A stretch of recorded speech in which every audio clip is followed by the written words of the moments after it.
Hello students, आज हम बहुत ही इंटरेस्टिंग स्टोरी पढ़ेंगे। ये है एनसाइक्लोपीडिया ब्राउन की। एक ऐसा छोटा बच्चा जो पूरी पुलिस डिपार्टमेंट से सबसे ज़्यादा तेज़ दिमाग वाला है।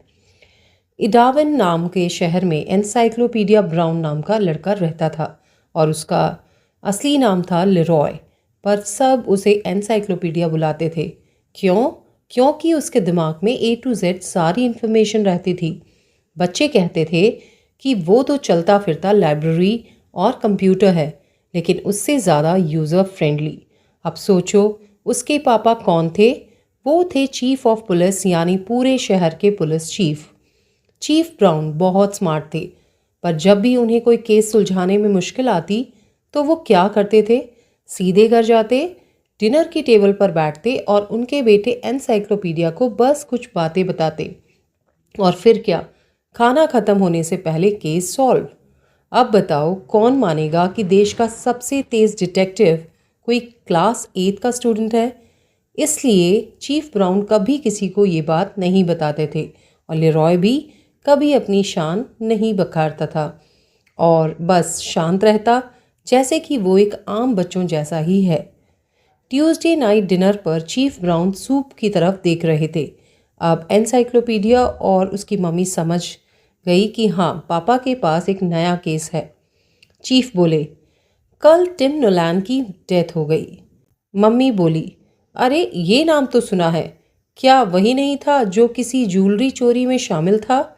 चीफ ने कहा, हाँ, 5 साल पहले डायमंड मार्ट से $1 मिलियन की ज्वेलरी चोरी हुई थी।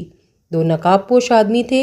एक का मास्क खिसक गया और एक क्लर्क को लगा कि वो नोलैन है, पर पक्का सबूत नहीं था। और उसका दोस्त कौन था?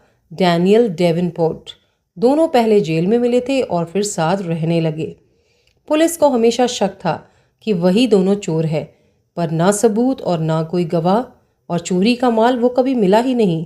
डेवनपोर्ट तो चोरी के बाद से गायब ही हो गया और नोलैन, जिसके पास पाम ट्री नर्सरी खोल रखी थी जिसने, वही इडावल में रहता था। अब सुनो ध्यान से। कल नोलैन की हार्ट अटैक से मौत हो गई और मरने से पहले उसने अपनी वसीयत लिखी। सारी नर्सरी और सब कुछ उसने डेवनपोर्ट के नाम कर दिया, लेकिन वसीयत के साथ एक अजीब सी पर्ची भी थी। उस पर डेवनपोर्ट का नाम और पता लिखा था और नीचे 4 अजीब शब्द, नॉम यूटिस स्वीडन हार्ट्स। अब मम्मी ने पढ़ा और बोली, ये क्या है, समझ नहीं आ रहा। अब सबने एनसाइक्लोपीडिया की तरफ देखा। वो आंखें बंद करके सोचने लगा। फिर अचानक बोला, क्या नोलैन की नर्सरी में कोई छोटा सा फर ट्री है? मीन्स देवदार का पौधा है?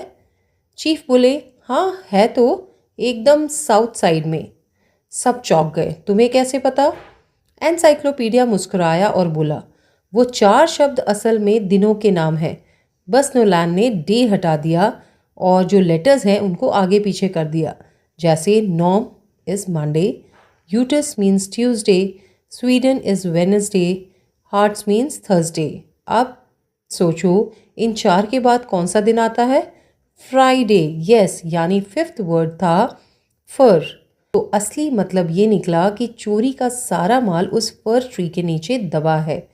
सच में पुलिस ने जाकर देखा तो नर्सरी में मिट्टी से भरे एक बड़े ड्रम के नीचे वो छोटा सा फर ट्री उगा हुआ था और उसके अंदर छिपा था चोरी का गहना।